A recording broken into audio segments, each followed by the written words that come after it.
नमस्कार मित्रों, आप सभी का स्वागत है राजस्थान के करंट अफेयर्स की 19 मार्च 2022 की इस क्लास में। मैं आप सभी का हार्दिक स्वागत करता हूं। आपकी जितनी भी भर्ती परीक्षाएं हैं उन सभी परीक्षाओं में राजस्थान का करंट अफेयर्स पूछा जाता है, चाहे वो राजस्थान पुलिस का एग्ज़ाम हो, चाहे वो आपका वीडियो का एग्ज़ाम हो, चाहे वो सेकंड ग्रेड का एग्ज़ाम हो, थर्ड ग्रेड की जो भर्ती होगी उसमें भी करंट अफेयर्स के सवाल आएंगे। और इसके अलावा फर्स्ट ग्रेड जो है उसमें इन सभी भर्ती परीक्षाओं के लिए इम्पोर्टेंट राजस्थान करंट अफेयर्स का जो करंट अफेयर्स है वो मैं आपके सामने रखने जा रहा हूँ। और इसके अलावा वनपाल और वन रक्षक की जल्दी भर्ती होने वाली है, उसके लिए भी एएसओ के एग्ज़ाम के लिए भी, इसके साथ साथ अभी लेब असिस्टेंट की जो भर्ती का विज्ञापन जारी हुआ है, उन सभी भर्ती परीक्षाओं के लिए ये क्लास बहुत इंपॉर्टेंट है। तो चलिए मित्रों, बिना किसी देरी के, बिना समय गंवाए हुए आप सभी मित्रों के लिए राजस्थान की समसामयिक घटनाओं तथा आर्थिक समीक्षा पर आधारित आज की इस क्लास की हम लोग शुरुआत करते हैं। सबसे पहले देखिए मित्रों, आपके सामने एक पंक्ति आपके लिए लिखे है, लहरों को शांत देखकर ये न समझना कि समंदर में रवानी नहीं है, जब भी उठेंगे तूफान बन के उठेंगे। तो अपने आप अंदर से शांत रहिए, बाहर से भी शांत रहिए, लेकिन एक ज्वाला जो सफल होने की है वो आप एक मशाल को जलाए रखिए, ताकि सभी प्रकार के हिस्सों से शांति प्राप्त करते हुए आप अपने मुकाम तक पहुँचे और उसके बाद एक अच्छे जीवन को आप निभा पाएं। इस प्रकार की आशा करते हुए आज की क्लास की शुरुआत करते हैं। तो लहरों को शांत देखकर ये न समझना कि समंदर में रवानी नहीं है, जब भी उठेंगे तूफान बनकर ही आएंगे। तो इन्हीं पंक्तियों के साथ आज की क्लास की शुरुआत करते हैं और आज की क्लास का पहला सवाल आप सभी मित्रों के सामने है, जरा देखिए और जवाब दीजिएगा मेरे मित्रों।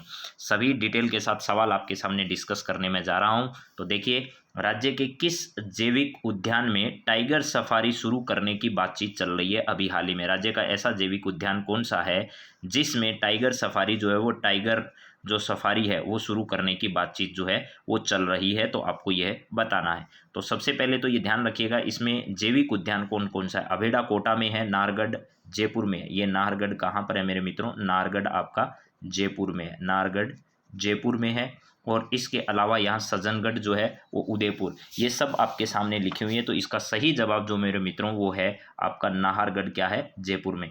अभी आपके लिए अभेड़ा कोटा का बहुत इंपॉर्टेंट इसलिए हो जाता है क्योंकि सीएम अशोक गहलोत ने पिछले कुछ ही दिनों पहले अभेड़ा बायोलॉजिकल पार्क जो है उसका क्या किया था, उद्घाटन किया। तो आने वाले समय में आपको अभेड़ा बायोलॉजिकल पार्क के बारे में सवाल पूछा जा सकता है।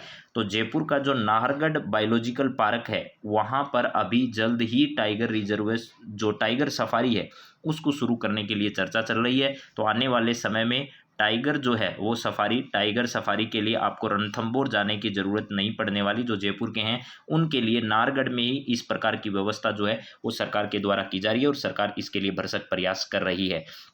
राज्य में इसके साथ साथ आपको पता होगा हमारे यहाँ नया एक टाइगर रिजर्व जो है वो बातचीत चल रही थी, जिसके बारे में रामगढ़ विषधारी जो है वो, रामगढ़ विषधारी का नाम आपने सुना होगा, जो कि कोटा बूंदी जो क्षेत्र है रामगढ़ विषधारी, वहाँ पर टाइगर रिजर्व जो है उसके लिए भी चर्चा जो है वो चल रही थी और उसकी मंजूरी भी मिल चुकी है। इसके अलावा कुंभलगढ़ के लिए अभी तक जो फाइनल बात है वो नहीं हुई है। कुंभलगढ़ भी हालांकि बातचीत तो हो चुकी है, लेकिन राज्य सरकार ने उसको लेकर अभी जो है वो विस्तृत प्रकार की चर्चा जो है वो जारी नहीं की है या उसको लेकर के कोई अच्छा ठोस कदम उठाया नहीं है। हालांकि केंद्र सरकार की ओर से उसको मंजूरी मिल चुकी है, लेकिन रामगढ़ विषधारी जो है उसको मंजूरी भी मिल चुकी है और राज्य सरकार ने भी उसको तैयार कर लिया। पूरा प्रस्ताव जो है वो राज्य सरकार के पास आ भी चुका है। तो आप इन सभी बातों को ध्यान रखना। इसके अलावा मेरे मित्रों ध्यान रखना, राजस्थान में जो है वो विभिन्न प्रकार के हमारे यहाँ जंतुआलय भी स्थित है, मृग वन भी स्थित है और इनको लेकर के सारी बातें आप पहले से भी क्या करते हो, जानते हो। तो कोटा जो जंतुआलय उसकी स्थापना 1954 में की गई थी और सबसे पहला जो जंतुआलय राजस्थान में, जंतुआलयों की अगर हम बात करें तो मेरे मित्रों राजस्थान के जंतुआलय में 1876 में, कब, 1876 में अगर जंतुआलयों की बात करें तो जयपुर जो जंतुआलय है वो सबसे पहले खोला गया। उसके बाद में 1878 में कौन सा जंतुआलय खोला गया? उसके बाद में उदयपुर का जो जंतुआलय है वो 1878 में। उसके बाद 1922 में बीकानेर जो है उस वो जंतुआलय राजस्थान में खोला गया था। उसके बाद में 1936 में राजस्थान का जोधपुर जो है क्या है, जोधपुर जो जंतुआलय है उसको क्या किया गया था, खोला गया था। राजस्थान में कैक्टस गार्डन जो है वो कुलधरा गांव जैसलमेर में स्थित है, ये भी ध्यान रखिएगा। राष्ट्रीय मरुस्थल पार्क जो है वो भी कहाँ पर है, जैसलमेर में है। और गार्डन कॉम्प्लेक्स बड़ा बाग जैसलमेर में है।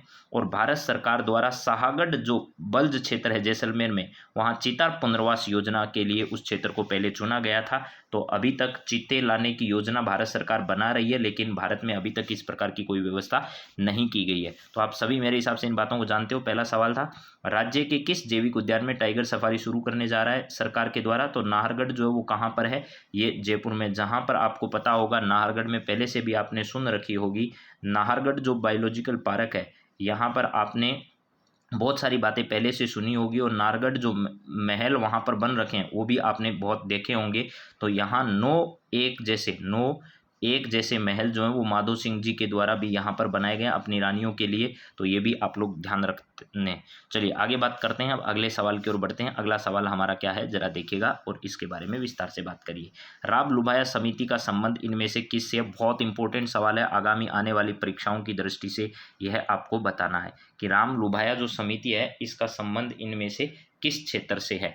तो बताइए जरा, पहला आपके सामने क्या है कि भैया राम लुभाया समिति का संबंध प्रतियोगी परीक्षाओं से है, नए जिलों के गठन से है, नई पेंशन योजना से है, या इनमें से किसी से नहीं। तो राजस्थान में नए जिलों के गठन को लेकर एक समिति बनाई गई है, जिस समिति का नाम क्या है, राम लुभाया समिति है। तो बहुत इंपॉर्टेंट है, ये ध्यान रखना। और प्रतियोगी परीक्षाओं की तैयारी करने वाले लोगों के लिए प्रतियोगी परीक्षाओं में सुधार कैसे किया जा सकता है, इसको लेकर पहले भी समिति बन चुकी है और अभी भी एक समिति बनाई गई थी, जिसकी मार्च में अभी रिपोर्ट आनी थी, लेकिन अभी तक नहीं आई है। नई पेंशन योजना को लेकर अभी इस संबंध में कोई समिति नहीं बनाई गई है। तो आपको ध्यान रखना है, नए जिलों के गठन को लेकर के राजस्थान में सीएम अशोक गहलोत जो है इनके द्वारा एक समिति जो है वो गठित की गई है। अशोक गहलोत जो है इनके द्वारा क्या की गई है, एक समिति का गठन इनके द्वारा किया गया। तो ये समिति जो है वो अपनी रिपोर्ट कब प्रस्तुत करेगी, किस प्रकार की बातें होंगी, ये सभी आने वाले समय पर डिपेंड करेगी। लेकिन हमें सिर्फ इतना याद रखना है कि राम लुभाया समिति जो है ये वर्तमान में नए जिले राजस्थान में किस प्रकार गठित किए जाएं, राजस्थान में और जिलों के गठन की मंजूरी कैसे प्रदान की जाए, या कितने नए जिले राजस्थान में बन सकते हैं, उन सभी संभावनाओं पर अपनी रिपोर्ट प्रस्तुत करेगी। हालांकि पहले भी एक रिपोर्ट आई थी, उसमें कई जिलों के गठन की बातचीत राजस्थान में चली थी, लेकिन राजस्थान सरकार ने उनकी जो रिपोर्ट थी उस रिपोर्ट को क्या कर दिया था, नकार दिया था, यानी उसे स्वीकार नहीं किया था। अब चलिए आगे चलते हैं और देखते हैं और क्या है इसके बारे में। ये देखिएगा, राम लुभाया समिति के बारे में यहाँ आपको बहुत सारी बातें देखने को मिलेगी। बनी राम लुभाया की अध्यक्षता में कमेटी, सीएम अशोक गहलोत ने नए जिलों के गठन व इनकी आवश्यकता का आकलन करने के संबंध में एक उच्च स्तरीय समिति के गठन को मंजूरी दी है। सेवानिवृत्त आईएएस राम लुभाया को इस समिति का अध्यक्ष मनोनीत किया गया है। यह समिति 6 माह में रिपोर्ट क्या करेगी, प्रस्तुत करेगी। प्रमुख शासन सचिव राजस्व इस समिति के सदस्य सचिव होंगे, यानी राजस्व विभाग जो है उस राजस्व विभाग के प्रमुख शासन सचिव जो हैं वो इस कमेटी के सचिव के तौर पर क्या करने वाले हैं, काम करने वाले। तो राम लुभाया समिति का संबंध किससे है, राजस्थान में नए जिलों का गठन कैसे किया जाए इस पर विचार विमर्श करने के लिए राम लुभाया समिति का गठन किया जा रहा है। चलिए आगे बात करते हैं और अगला सवाल देखते हैं हमारे सामने क्या आने जा रहा है। जरा देखिए, यहाँ पर है, centre for science and environment की ओर से जारी शीतकालीन वायु गुणवत्ता विश्लेषण रिपोर्ट में सर्वाधिक वायु प्रदूषण वाला जिला कौन सा है या स्थान कौन सा है, इनमें वह आपको बताना है। तो मेरे मित्रों, मेरे हिसाब से आपको ये बात समझ में आ गई होगी। Centre of science and environment की ओर से जारी शीतकालीन वायु गुणवत्ता जो विश्लेषण रिपोर्ट है उसके बारे में हमारी बातचीत चल रही है। इस रिपोर्ट में सर्वाधिक वायु प्रदूषण वाला स्थान कौन सा है, तो सर्वाधिक स्थान वाला राजस्थान में जो स्थान है फर्स्ट नंबर पर वो भिवाड़ी अलवर वाला है। उसके बाद जोधपुर जो है वो सेकंड नंबर पर है इसमें। इसके बाद कोटा जो है वो थर्ड नंबर पर है, कोटा को जिसको हम औद्योगिक नगरी के नाम से जानते भी हैं। इसके अलावा चौथा स्थान जो है वो किसका है, जयपुर का है। तो ये 4 स्थानों वाले जो स्थान हैं जिनमें भिवाड़ी अलवर पहले स्थान पर है, जिसमें सेकंड नंबर पर जोधपुर है और तीसरे नंबर पर कोटा है और चौथे स्थान पर क्या है, जोधपुर है। ये इस सेंटर ऑफ साइंस एनवायरनमेंट की ओर से जारी शीतकालीन वायु गुणवत्ता जो विश्लेषण रिपोर्ट है, इस रिपोर्ट में सर्वाधिक वायु प्रदूषण प्रदर्शित करने वाले स्थानों की रिपोर्ट आपके सामने मैंने रख दी है। अलवर जो है यहाँ पर भिवाड़ी स्थित है और अलवर में आपको पता होगा सरिस्का जो है क्या है, सरिस्का वन्य जीव अभ्यारण्य, सरिस्का वन्य जीव अभ्यारण्य जो है वो भी कहाँ पर स्थित है, वो भी अलवर में स्थित है। यहाँ पर आपको पता होगा 1955 जो है, 1955 को इसे अभ्यारण्य बनाया गया था। बाद में 1978 और 79 जो है, इस समय यहाँ पर टाइगर रिजर्व जो है इसकी भी क्या की गई थी, शुरुआत की गई थी। तो ये बात भी आप जानते होंगे। और इसके अलावा मेरे मित्रों यहाँ ध्यान रखना, भरतरी की भूमि भी इसे कहा जाता है, यानी अलवर क्षेत्र जो है वो उज्जैन के राजा भर्तरी जो है इन्होंने यहाँ पर तपस्या की और भर्तरी की भूमि भी इसे कहा जा सकता है। तो ये ध्यान रखना, यहाँ पर वो स्थान है ये वाला सरिस्का अभ्यारण्य जब किसी समय यहाँ पर राजीव गांधी जो थे उन्होंने राजस्थान में कैबिनेट की जो मीटिंग है वो कहाँ पर ली थी, यहाँ पर प्रधानमंत्री राजीव गांधी जब थे उस समय उन्होंने अपनी कैबिनेट की जो बैठक है वो यहाँ पर सरिस्का अभ्यारण्य में ली थी। राजीव गांधी जब प्रधानमंत्री थे तो अपनी कैबिनेट की बैठक उन्होंने कहाँ पर ली थी, तो यह है सरिस्का में ली थी। ये बात भी हमें पता होनी चाहिए। तो इसका सही जवाब मैं आपके सामने रख देता हूँ, भिवाड़ी अलवर इसका सही जवाब है। चलिए अगले सवाल की ओर बढ़ते हैं और देखते हैं नेक्स्ट सवाल क्या है।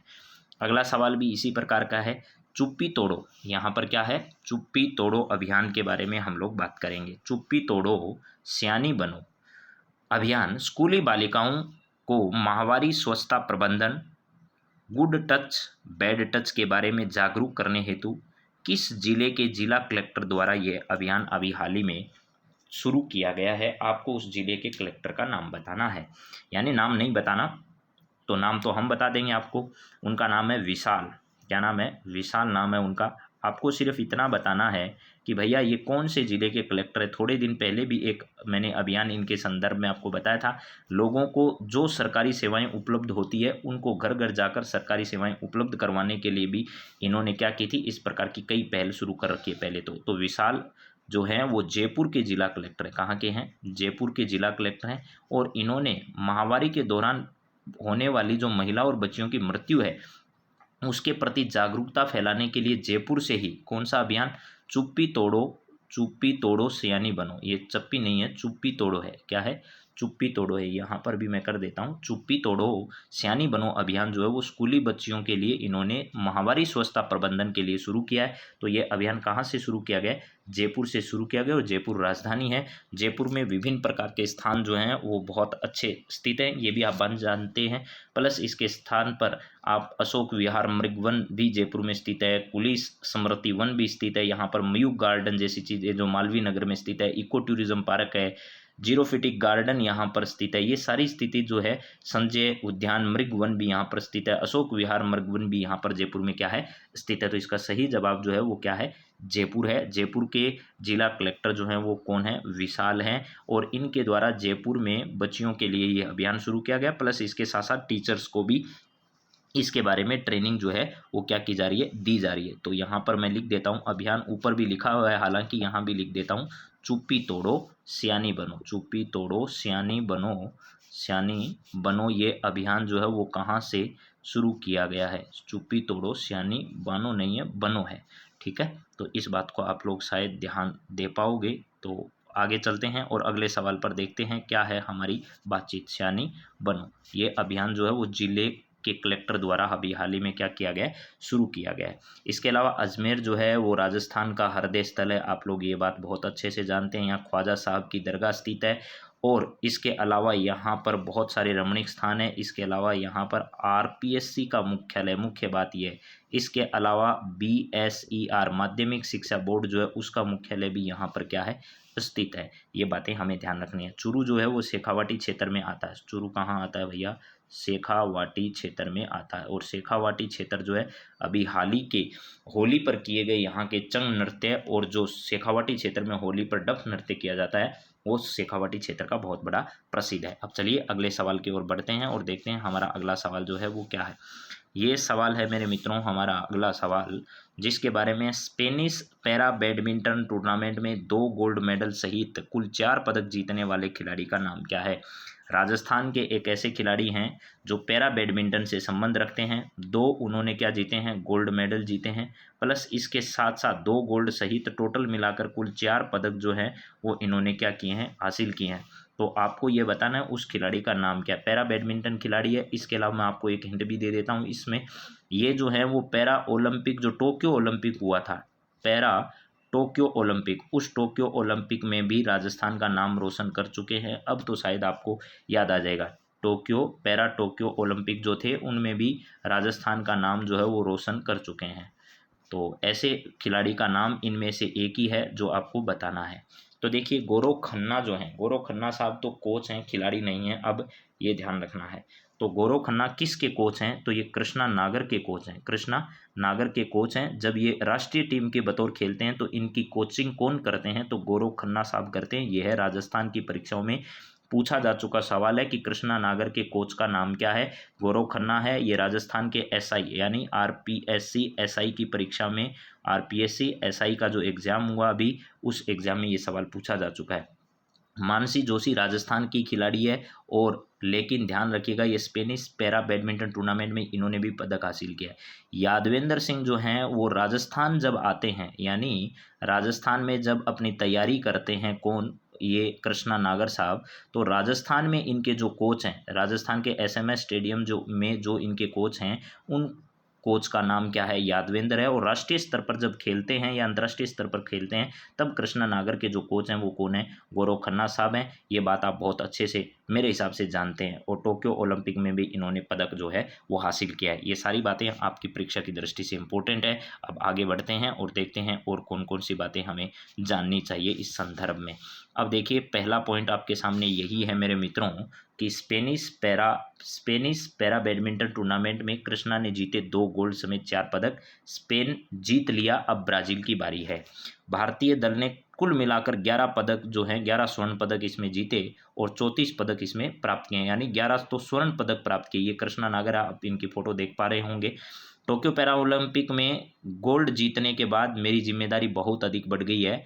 इसे कायम रखने के लिए मैंने कोर्ट पर ज़्यादा जो है वो मेहनत की है। इसी का परिणाम है कि Spanish para badminton international tournament 2022 में मैंने 2 गोल्ड सहित 4 पदक जो हैं वो क्या किए हैं? हासिल किए हैं। ये बात कृष्णा नागर की कहने वाली है। तो कृष्णा नागर जो है, यहाँ पर इन्होंने ये भी लिखा है कि मैं जब जयपुर में रहता हूँ तो जो एसएमएस स्टेडियम है उसमें यादवेंद्र सर जो है वो मेरे कोच रहते हैं, और जब टीम इंडिया के लिए खेलता हूँ तो गौरव खन्ना साहब मेरे कोच रहते हैं। तो इस प्रकार न्यूज़पेपर में आपको बहुत ही बारीकी से पढ़ना होगा, तब आपको इस प्रकार के सवाल जो आते हैं वो आपको मिल पाएंगे। तो ये ध्यान रखना। तो वर्ल्ड नंबर 1 से था मुकाबला इनका, और उसमें भी इन्होंने गोल्ड मेडल जो है वो हासिल किया है। तो ये सारी बातें आप लोग जानते होंगे मेरे हिसाब से। तो ये सब आप ध्यान रखना। कृष्णा नागर का नाम अभी हाल ही में स्पेनिश पैरा बैडमिंटन टूर्नामेंट प्रतियोगिता में राजस्थान से गोल्ड मेडल जीतने वाले कृष्णा नागर जो हैं, इनका संबंध पैरा बैडमिंटन टूर्नामेंट से है। तो ये सारी बातें परीक्षा की दृष्टि से बहुत इंपॉर्टेंट है। अब बढ़ते हैं आगे की ओर। अगली खबर जो है उस पर भी मैं पहले बातचीत कर चुका हूँ। यहाँ पर जो हमारा अभियान है वो है चुप्पी तोड़ो। ये देखिए न्यूज़पेपर की खबर भी आपको बता देता हूँ। चुप्पी तोड़ो सियानी बनो अभियान जो है वो किसके द्वारा? जयपुर के कलेक्टर द्वारा शुरू किया गया है, और उनका नाम क्या है? विशाल है। तो यहाँ पर ये सारी बातें आपको जाननी चाहिए। तो चलिए अब विशाल जो है इन्होंने बताया, विशाल ने बताया, इसका मतलब ये जिला कलेक्टर हैं, इन्होंने ही बताया। और 2300 शिक्षिकाओं को इसके लिए क्या किया जा रहा है? प्रशिक्षित भी किया जा रहा है, और पंचायती स्तर तक ये अभियान चले, यह है प्रयास इनका है। 10 साल बहुत मेहनत से कक्षा 9वीं से 12वीं तक की बालिकाओं के लिए ये अभियान है, ये भी ध्यान रखना। कक्षा 9 से लेकर के 12 तक की जो बच्चियां हैं उनके लिए अभियान चलाया जा रहा है। बाकी चीज़ें यहाँ आप लोग पढ़ सकते हैं। 2300 शिक्षिकाओं को दिया है प्रशिक्षण। नए सत्र से ये अभियान जो है वो लागू होगा। तो चलिए आगे बात करते हैं। अगला पॉइंट हमारे सामने क्या है? नाहरगढ़ जैविक उद्यान में 30 हेक्टेयर में टाइगर सफारी होगी शुरू।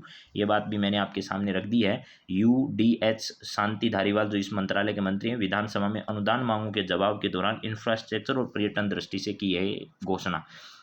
यहाँ पर लिखा है नाहरगढ़ जैविक उद्यान में टाइगर सफारी शुरू होगी। ये 30 हेक्टेयर जमीन पर क्या की जाएगी? विकसित की जाएगी। ये हमारे नगरीय विकास जो मंत्री हैं वो कौन है? शांति धारीवाल है। उन्होंने इस प्रकार की बात जो है विधानसभा में बताइए। और भी बहुत सारी चीज़ें इको टूरिज्म के संवर्धन में, ये और भी बहुत बातें हैं, लेकिन हमारी परीक्षा की दृष्टि से ये पॉइंट जो है वो सबसे ज़्यादा इंपॉर्टेंट है, जिस पर मैंने बात की। आगे बढ़ते हैं और अगली खबर देखते हैं क्या है। अलवर भिवाड़ी वाला क्षेत्र जो है, अलवर भिवाड़ी व पाली के प्रदूषण में कमी, कोटा उदयपुर में बढ़ोतरी। लेकिन सबसे ज़्यादा प्रदूषित शहरों की लिस्ट आपके सामने है, ये देख सकते हो। भिवाड़ी, जोधपुर, कोटा, जयपुर, उदयपुर, पाली और अजमेर और अलवर यहाँ पर प्रदूषण का जो स्तर है वो सर्वाधिक है। ये रिपोर्ट आप लोग देख सकते हो। भिवाड़ी का औद्योगिक क्षेत्र जो है वो फाइल फोटो इसमें दी गई है। और यह रिपोर्ट जो है वो किसके द्वारा जारी की गई है? Centre for science and environment की ओर से ये शीतकालीन जो रिपोर्ट है वो अभी हाल ही में क्या की गई है? जारी की गई है। देश के वायु प्रदूषण में 12% की कमी आई है, इस रिपोर्ट में ये लिखा गया है। तो चलिए अब आगे बढ़ते हैं। एनसीआर के शहरों में गाजियाबाद तीसरे नंबर पर, राजधानी दिल्ली 5वें पायदान पर और फरीदाबाद 7वें पर और मानेसर जो है वो 10वें स्थान पर इस रिपोर्ट में रहा है। तो हमें इन सब बातों को ध्यान रखते हुए राजस्थान के शहरों पर ज़्यादा फोकस करना है। चलिए आगे बढ़ते हैं और अगला सवाल जो है वो भी जलवायु परिवर्तन की दृष्टि से बहुत इंपॉर्टेंट है। कहीं भी आपको कुछ लिखना हो तो आप इन चीज़ों को बहुत लिख सकते हैं। यानी हमारे 76% वन क्षेत्र पर तेजी से मंडरा रहा है खतरा। यानी आने वाले समय में ये कह रहा है जलवायु परिवर्तन से आने वाले समय में हमारे सामने हमारे वनों पर सबसे ज़्यादा खतरा जो है वो होने वाला है। 76% वन क्षेत्र जो है वो तेजी से खतरा इन पर मंडरा रहा है। यानी 2030 तक ये स्थिति होगी तो 2085 तक ये स्थिति हो जाएगी, हमारे यहाँ वन बचेंगे नहीं बिल्कुल भी। ये बात इसमें कही है और यह जलवायु परिवर्तन के लिए बहुत बड़ा एक खतरा माना जा रहा है आने वाले समय के लिए। तो आप इस आर्टिकल को पूरा जरूर पढ़ लीजिएगा। इसके बाद में है जोधपुर नरेश की मृत्यु के बाद जयपुर में गोलीकांड।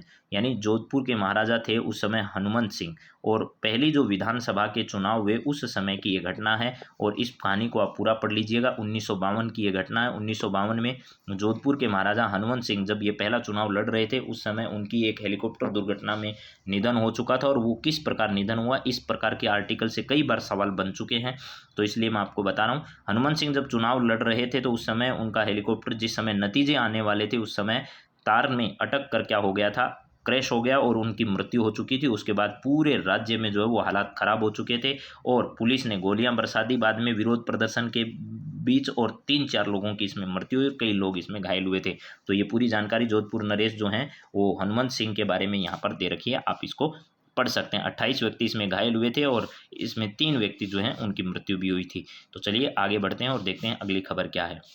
अब हम आर्थिक समीक्षा के सवालों पर बातचीत करने वाले हैं। आर्थिक समीक्षा का आपका पहला सवाल जो है वो मेरे मित्रों क्या है, जरा देखिए। राज्य की कुल आबादी का कितने प्रतिशत आबादी शहरी है? राजस्थान में ये पिछली आर्थिक समीक्षा में भी ये सब डाटा थे और इस वाले भी आर्थिक समीक्षा में भी है। तो राज्य की कुल आबादी की कितने प्रतिशत आबादी शहरी है, पहले तो ये बताना।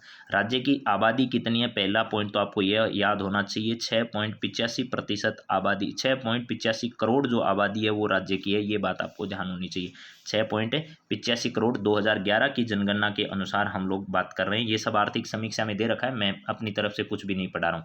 जो देश में सबसे कम जनसंख्या घनत्व वाला राज्य है ऐसा आर्थिक समीक्षा में लिखा हुआ है। हालांकि मेरे ये बात समझ में अभी भी नहीं आई कि राजस्थान का जनसंख्या घनत्व कितना है, 200 है। इसके अलावा भी देश के कई राज्य हैं जहाँ जनसंख्या घनत्व इसमें ज़्यादा है, लेकिन इन्होंने ऐसे क्राइटेरिया के हिसाब से लिखा होगा कि देश में सबसे कम जनसंख्या घनत्व वाला राज्य है। तो क्षेत्रवार वर्गीकरण की अगर दृष्टि से देखा जाए तो ध्यान रखना, राजस्थान में 6.85 करोड़ में से जो है वो 1.70 करोड़ की जो जनसंख्या, 1.70 करोड़, ये 1.70 CR की जो जनसंख्या है वो वाली जनसंख्या तो शहरी है। तो ध्यान रखना ये शहरी जनसंख्या है। ये क्या है, शहरी जनसंख्या है। कितनी जनसंख्या, 1.70 करोड़ हमारी शहरी जनसंख्या है। ये बात हमारी परीक्षा की दृष्टि से भी ध्यान रख लीजिएगा। और इसके अलावा दो बच गई 5.15 करोड़ जनसंख्या। 5 पॉइंट कितनी करोड़ जनसंख्या, 5.15 करोड़ की जनसंख्या जो बची हुई है मेरे मित्रों, ये 5.15 करोड़ की जनसंख्या क्या है, हमारी ग्रामीण है। ये ग्रामीण है। प्रतिशत के हिसाब से अगर बात की जाए तो कितने प्रतिशत जनसंख्या हमारी शहरी है और कितने प्रतिशत जनसंख्या हमारी ग्रामीण है, ये डाटा भी हमें मालूम होना चाहिए। तो लगभग ये मानकर चलिए आप लोग की जो 24.9% है, 24 पॉइंट कितना प्रतिशत, 24.9% जनसंख्या है वो तो हमारी शहरी है। और बच गई जो 75.1%, कितनी, 75.1% जो जनसंख्या है वो हमारी क्या है भैया, वो ग्रामीण जनसंख्या। तो 75%, ये डाटा जो मैं आपको बता रहा हूँ इसको डाटा नहीं पूछकर पेपर सेटर बड़ा चालाक होता है, वो आपको जो है वो सीधी सीधी बात पूछता है। अगर आपने गौर से थोड़ा सा भी ध्यान दिया तो आपका सवाल सही हो सकता है। उसने पूछा राजस्थान में शहरी और जो ग्रामीण जनसंख्या है उनका क्रमशः इनमें से कौन सा सत्य अनुपात है या प्रतिशत है। तो आपको यही देखना था, उसमें एक ही डाटा दिया हुआ आया था, ये वाला वीडियो का जो अभी एग्जाम हुआ है उस एग्जाम में ये आया है सवाल, आप देख लीजिएगा उसको। यहाँ पर ये अगर आपको डाटा दे रखा है तो सीधा सीधा अगर आपको इतना भी मालूम है ना कि शहरी जनसंख्या कम है और ग्रामीण जनसंख्या ज़्यादा है, तो भी आप उनमें से एक ही ऑप्शन ऐसा आपको मिल रहा था जिसमें से शहरी कम थी और ग्रामीण ज़्यादा थी। बाकी सब ऑप्शन, 3 ऑप्शन और थे, उसमें शहरी ज़्यादा दे रखी थी और ग्रामीण आपको कम दे रखी थी। तो इस हिसाब से आपको पूछा है राज्य की कुल शहरी आबादी जो है, कुल आबादी की कितने प्रतिशत आबादी शहरी है? शहरी है 24.9%। तो पहला ऑप्शन आपका एकदम क्या हो जाएगा, राइट हो जाएगा। मेरे हिसाब से इसमें आपको कोई दिक्कत आने वाली नहीं है। 1.70% नहीं, 1.70 करोड़ शहरी जनसंख्या है, 5.15 करोड़ ग्रामीण जनसंख्या है, 24.9% जनसंख्या शहरी है, 75.1% जनसंख्या राजस्थान की क्या है, ग्रामीण है। अब मेरे हिसाब से आपको इस सवाल में कोई दिक्कत नहीं है। अब हमें आगे बढ़ना चाहिए, अगले सवाल की ओर हम लोग बातचीत करेंगे। तो चलिए, ये डाटा आपकी परीक्षा की दृष्टि से इंपॉर्टेंट है, इसे याद कर लीजिएगा। नेक्स्ट सवाल आपका क्या है, जरा उस पर गौर करिएगा और देखिएगा कौन सी बात परीक्षा के लिए जो है वो इम्पोर्टेंट है। 2011 की जनगणना के अनुसार राज्य का लिंगानुपात कितना है? 2011 की जनगणना के अनुसार राज्य का लिंगानुपात आपको बताना है। राज्य के लिंगानुपात की अगर बात करें 2011 की जनगणना के अनुसार, तो आप लोगों को पहले से भी पता होगा 928 हमारा जो है वो 2011 की जनगणना के अनुसार 928 है। ये 928 जो है वो आपको बहुत अच्छे से याद रखना है। 928 का मतलब है 1000 जो आदमी है, 1000 की जो जनसंख्या, उसमें महिलाओं की संख्या कितनी है, तो 928 हमारी है 2011 की जनगणना के अनुसार। अब शहरी क्षेत्र की अगर बात करें, तो शहरी क्षेत्र में ध्यान रखना कितनी है और ग्रामीण क्षेत्र में कितनी है, ये परीक्षा में सवाल आ चुका है एसआई में। तो 1000 पुरुषों पर जो है वो मेरे मित्रों शहरी क्षेत्रों में तो है 914, शहरी क्षेत्रों में कितनी है, 914 है। और ग्रामीण क्षेत्रों में कितनी है, तो ये 1000 पर ग्रामीण क्षेत्रों में जो है वो 933 है। ग्रामीण क्षेत्रों में कितनी है, 933 है, और शहरी क्षेत्रों में 900 कितनी है, 14। ये 933 है और 914 है। अब देखिए, ये 2011 की जनगणना के अनुसार मैंने आपको डाटा बताया, लेकिन ये पहले कितनी थी ये भी जानना बहुत ज़रूरी है। ये वाला डाटा जो है वो पहले 2001 में कितना था, 2001 में कितना था, यह भी हमें क्या होना चाहिए, मालूम होना चाहिए मेरे मित्रों। 2001 में यह वाला डाटा कितना था, यह बात इसलिए ज़रूरी है। ऊपर वाला मैंने जो लिखा है वो 2000 कब का है, 11 का है, तो 2011 में ये है, 2001 में कितना है, ज़रा ये समझिएगा। चलिए, यहाँ पर 2001 जो है, इसमें अगर मैं बात करूँ तो 890 जो है, उस समय 890 था, कहाँ पर, ये वाला आपका। और इसके अलावा इधर अगर बात की जाए तो ज़्यादा फर्क इसमें आया नहीं है। जो ग्रामीण है उसमें 930 था, 930 से लेकर कितना हुआ है, 933, 930 से 933 हो गया, 890 से 914 हो गया।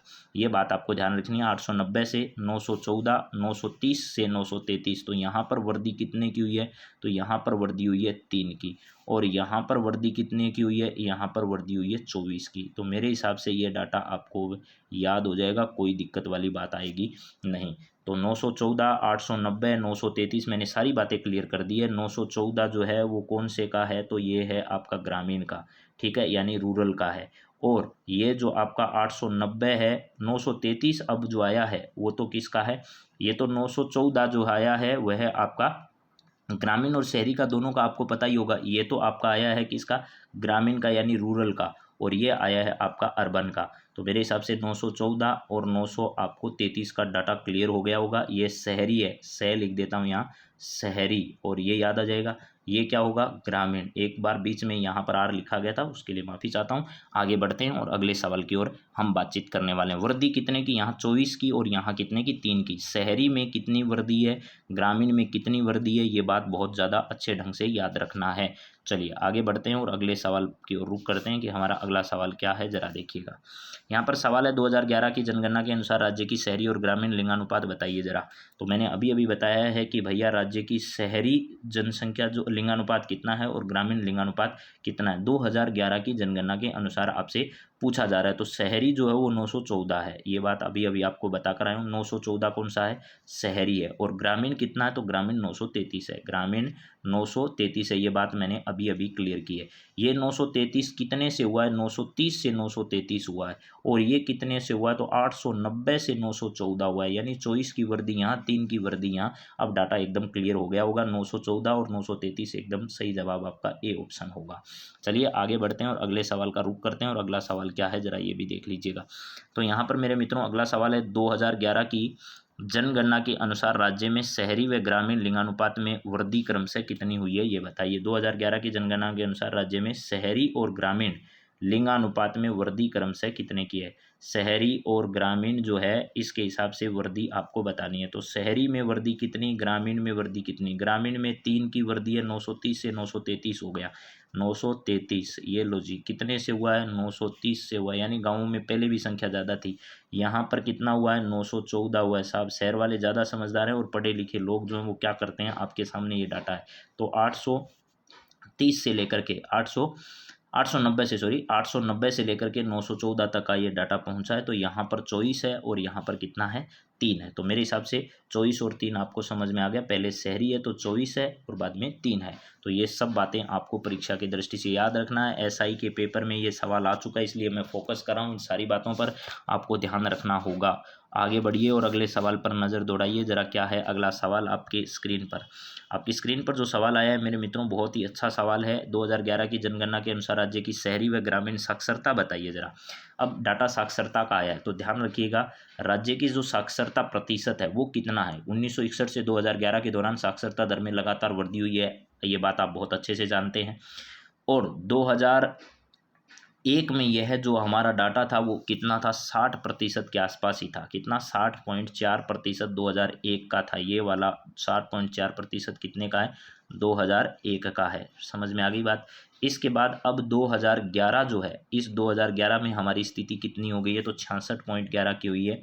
66.11% जो है वो अब वाला डाटा है। अब लेकिन हमारे से जो सवाल पूछा गया वो तो किसका है, शहरी का है और ग्रामीण का है। तो मेरे मित्रों शहरी क्षेत्र की औसत साक्षरता जो है वो 79 है। देखिए साक्षरता हालांकि ज़्यादा है लेकिन लिंगानुपात उसके बावजूद भी कम है। 79.70% जो है वो किसकी है, आपकी ये शहरी क्षेत्र की है। तो ग्रामीण की कितनी है भैया, ग्रामीण की भी बता देते हैं। ग्रामीण जो है यहाँ पर तुलनात्मक दृष्टि से अगर देखा जाए तो ये 61.4% ही रहा है। कितना, 61.4% जो है यही आपका रहा है। तो मेरे हिसाब से ये बात आपको समझ में आ गई होगी कि 61.4% ग्रामीण और शहरी जो है ये दोनों बातें आपकी परीक्षा की दृष्टि से इम्पोर्टेंट है और आप इन सभी मुद्दों पर बातचीत पहले से कर चुके हैं। 79 और 61.4 यानी बी ऑप्शन जो है वो आपका एकदम क्या हो गया, राइट हो गया। ये बी ऑप्शन आपका एकदम सही है इस वाले में। चलिए आगे बढ़ते हैं और देखते हैं और क्या खबरें हमारे सामने हैं। अब लगातार हम कुछ दुर्गों के बारे में बातचीत कर रहे हैं। पहले दुर्ग के बारे में मैंने आपको सारी बात बताई थी, जिसके बारे में हमने बीकानेर के प्रसिद्ध दुर्ग के बारे में बात की। आज हम चित्तौड़गढ़ दुर्ग के बारे में बात करें। पहला सवाल कई परीक्षाओं में पूछा जा चुका है।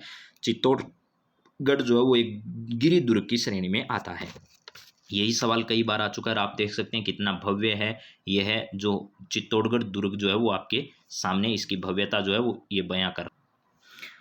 मालवा का प्रवेश द्वार इसे कहा जाता है मेरे दोस्तों। क्या कहा जाता है इसे, मालवा का प्रवेश द्वार। पहली बात तो ये है मालवा का क्या है जी, प्रवेश द्वार है। मालवा का प्रवेश द्वार भी कौन सा दुर्ग है, तो चित्तौड़गढ़ का प्रसिद्ध दुर्ग है। चित्रकूट दुर्ग भी इसे कहा जाता है। क्या कहा जाता है इसे, चित्रकूट दुर्ग के नाम से भी, चित्रकूट दुर्ग के नाम से भी इसे क्या किया जाता है, जाना जाता है। प्लस इसे खिजराबाद या सबसे बड़ा लिविंग फोर्ट, इसे वाटर फोर्ट भी कहा जाता है। इसे वाटर फोर्ट भी अपन कहें तो कोई अचरज नहीं होगा। इसे वाटर फोर्ट के नाम से भी जाना जाता है। किलों का सिरमौर भी इसे कहा जाता है। राजस्थान का गौरव भी इसे कहा जाता है। राजस्थान का दक्षिण का प्रवेश द्वार भी इसे कहा जाता है। ये सारी बातें इसी के संदर्भ में है। मेसा के पठार पर यह स्थित है। गंभीरी और बेरच नदियों के मुहाने पर स्थित है। और कुमारपाल प्रबंध के अनुसार जो है वो चित्रांगद मौर्य ने 8वीं सदी में इसका क्या करवाया था, निर्माण करवाया था। तो अब धीरे धीरे इसके संदर्भ में कुछ बातें जो है वो जानने लायक परीक्षा की दृष्टि से इंपॉर्टेंट है, उन सब पर बात करते हैं। ये विजय स्तंभ जो है वो आपका स्तंभ है। यहाँ पर देखिए विजय स्तंभ और कीर्ति स्तंभ 2 स्तंभ हैं। तो विजय स्तंभ और कीर्ति स्तंभ दोनों के संदर्भ में आपको ध्यान रखना। विजय स्तंभ है, इसे कीर्ति स्तंभ विष्णु को समर्पित होने के कारण विष्णु ध्वज मूर्तियों का अजायब घर, भारतीय मूर्तिकला का विश्वकोश या विक्ट्री स्तंभ के नाम से भी क्या किया जाता है, जाना जाता है। तो सबसे पहले हम चित्तौड़गढ़ दुर्ग के बारे में कुछ बातचीत कर लेते हैं, उसके बाद आगे बातचीत जो है वो उसको जारी रखेंगे।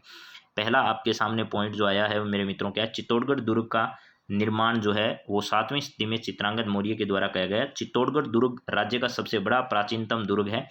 इस दुर्ग को चित्रकूट नामक पहाड़ी पर स्थित होने तथा चित्रांगद मौर्य ने अपने नाम पर इसका नामकरण चित्रकूट रखा था, उसी का परिवर्तित नाम आज चित्तौड़गढ़ है। मेवाड़ में गोहिल राजवंश के संस्थापक बप्पा रावल ने अंतिम मौर्य शासक मान मौर्य को पराजित कर 8वीं शताब्दी ईस्वी में लगभग चित्तौड़ पर अधिकार कर लिया। अलाउद्दीन खिलजी ने इस दुर्ग पर अधिकार कर इसका नाम क्या कर दिया था, खिजराबाद रख दिया था। यह जो है वो मेसा के पठार पर क्या है, स्थित है। कौन से पठार पर स्थित है, तो यह बात आप जरूर ध्यान रखिएगा मेरे मित्रों, यह मेसा के पठार पर स्थित है। ये कई परीक्षाओं में सवाल पूछा जा चुका है कि ये कौन से पठार पर स्थित है, मेसा के पठार पर यह स्थित है। मेरे हिसाब से ये बात आपको समझ में आ गई। चित्तौड़ का आधुनिक जो निर्माता है वो कुंभा को कहा जाता है। चित्तौड़ का आधुनिक निर्माता, चित्तौड़ का आधुनिक निर्माता, चित्तौड़ का आधुनिक निर्माता जो है, आधुनिक निर्माता, आधुनिक निर्माता जो है वो किसको कहा जाता है मेरे मित्रों, निर्माता कुंभा को कहा जाता है। ये भी बात आप पहले से जानते हैं। चलिए आगे बढ़ते हैं और अगले सवाल की ओर देखते हैं क्या बातें हैं यहाँ पर। चित्तौड़गढ़ दुर्ग में 3 प्रसिद्ध शाखे हुए, 1303 का, 1534 का, 1567-68 में हुआ। पहला जो 1303 में हुआ उस समय किसने आक्रमण किया, तो 1303 वाले के समय अलाउद्दीन खिलजी ने किया था। दूसरा कब हुआ, तो दूसरा 1534 में हुआ जब गुजरात के शासक बहादुर शाह ने आक्रमण किया। और तीसरा जो है वो 1567 में हुआ था, इस समय अकबर के समय हुआ था। और जयमल की हवेली चित्तौड़गढ़ दुर्ग में स्थित है। इस हवेली का निर्माण महाराजा उदय सिंह के काल में हुआ था। चित्तौड़गढ़ दुर्ग के प्रथम दरवाजे का नाम जो है वो क्या है, पांडुपोल है। ये बात भी आपको ध्यान रखनी है। तो ये सारी बातें करते हुए हम आगे लगातार बढ़ते चलते हैं। देखिए फटाफट क्या है, भैरव पोल के पास ही वीर कल्ला राठौड़ की छतरी स्थित है। इस दुर्ग में विष्णु के वराह अवतार कुंभ शांब मंदिर का निर्माण महाराणा कुंभा ने किया। चित्तौड़गढ़ दुर्ग में विजय स्तंभ, कुंभ स्वामी मंदिर, तुलजा माता का मंदिर और सोमदेव मंदिर स्थित है। इस दुर्ग में 9 खंडों वाला विजय स्तंभ स्थित है जिसकी ऊंचाई 120 फीट की आसपास बताई जा रही है। और इसमें लगभग 157 जो है वो इसमें क्या है, सीढ़ियाँ, 157 इसमें क्या है, सीढ़ियाँ बनी हुई है। तीसरी मंजिल पर 9 बार अल्लाह लिखा हुआ है। कर्नल जेम्स टोड ने इसके बारे में कहा था, यह कुतुब मीनार से भी बेहतरीन इमारत है। राजस्थान की प्रथम इमारत है जिस पर 15 अगस्त 1949 को 1 रुपये का डाक टिकट जो है वो क्या किया गया था, जारी किया गया था। विजय स्तंभ जो है राजस्थान पुलिस का और राजस्थान पुस्तक मंडल जो है उसका ये प्रतीक चिन्ह के रूप में भी इसे मान्यता प्राप्त है। ये भी आप ध्यान रखिएगा। इस स्तंभ का वास्तुकार जो है उसको जेता के नाम से हम लोग जानते हैं कि इसका वास्तुकार जो है वो क्या है, जेता रहा। तो चलिए आगे बात करते हैं और क्या बातें हैं इसके संदर्भ में ही। इस दुर्ग को प्राचीन किलों का सिरमौर कहा जाता है। चित्तौड़गढ़ दुर्ग गंभीरी और बेड़ज नदियों के संगम पर स्थित है। चित्तौड़गढ़ दुर्ग में 7 मंजिला जैन कीर्ति स्तंभ जो है यहाँ पर स्थित है, जिसका निर्माण जैन व्यापारी जीजा ने करवाया था। ये 7 मंजिला और 75 फीट की ऊंचाई है और आदिनाथ या जैन धर्म को समर्पित है। और प्रशस्ति की शुरुआत अत्रि ने की लेकिन समाप्त इसे महेश भट्ट ने किया था। चित्तौड़गढ़ दुर्ग को समुद्र तल से ऊंचाई लगभग कितना है, 1850 फीट है। चित्तौड़गढ़ दुर्ग की रक्षा करते हुए वीर गति प्राप्त होने वाले जयमल और फत्ता की वीरता से प्रसन्न होकर अकबर ने आगरा के प्रवेश द्वार पर इनकी अश्वारूढ़ प्रतिमा जो है वो क्या करवाई थी, स्थापित करवाई थी। चलिए जरा अगला और लास्ट बात हम लोग देखते हैं आज की क्लास की। इस दुर्ग का सबसे बड़ा आकर्षण राणा रतन सिंह की रानी पद्मिनी का महल है। इस दुर्ग में प्रमुख जल स्रोत भीमलत कुंड और राम कुंड, चित्रांगद मोरी तालाब जो है वो आदि प्रसिद्ध स्थान यहाँ पर स्थित है। इसके अलावा चित्रांगद मोरी तालाब भी है और गोरा बादल के महल भी यहाँ पर क्या है, स्थित है। तो चलिए मित्रों आज की क्लास में हम लोग इतनी बातें इसके संदर्भ में करते हैं। अगली क्लास में फिर कुछ नई जानकारी, कुछ नए सवालों को लेकर आप सबके सामने फिर हाजिर होंगे। तब तक आप सभी को बहुत बहुत धन्यवाद। Have a nice day. Thank you मित्रों। आप सभी की तैयारी इसी प्रकार बेहतरीन चलती रहे। धन्यवाद।